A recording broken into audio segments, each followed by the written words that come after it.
Welcome back to Jamaica Made Me Do It, where I share all of the wonderful, weird, sometimes wild things that I experienced through 15 years of exploring Jamaica. This week, we're heading into one of the places that pulled me in the deepest. I want to share with you a place that changed me and what it felt like to watch most of it completely disappear. I filmed this drive years ago without thinking anything of it. I always had my dash cam out and rolling and ready to go when I was driving around Jamaica. This was just another day in my favorite town of Black River, a place that became part of my life from the very first day that I visited. I shot this video in 2015 and I had no idea at the time that I was documenting something that would never exist like this again. 10 years later, Hurricane Melissa came through and wiped out pretty much most of what you're looking at here.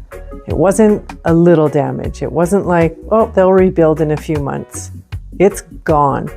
It's changed forever. Literal pieces of history completely erased, and it feels so surreal knowing that the last time I looked at Black River was literally the last time I'd see it that way.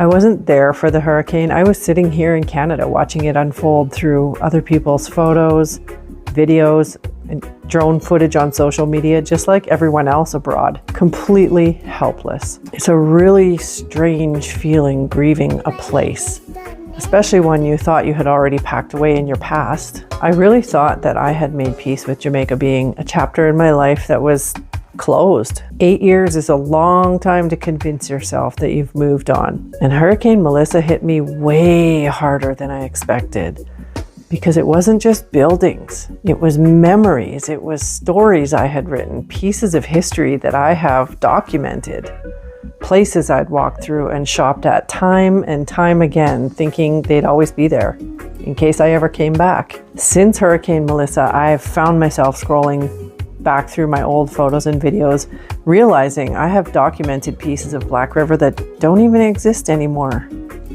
That's when I went looking for someone I hadn't thought about in years.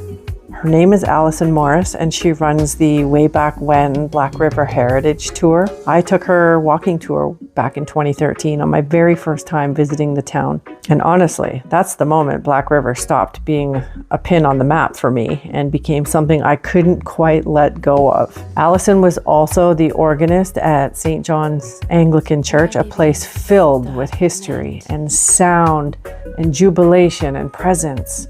That church is gone now, and so is the pipe organ she played. At the time, it just felt like a beautiful moment to capture, and now it feels like I'm holding on to something that disappeared. And that's the part I wasn't ready for. I couldn't even show up and help. All I could do was sit here in Canada and send money where I could, support a few families that I personally know in the area, and then just sit with it. But something else happened too. This quiet little fire I thought had burned out inside me didn't.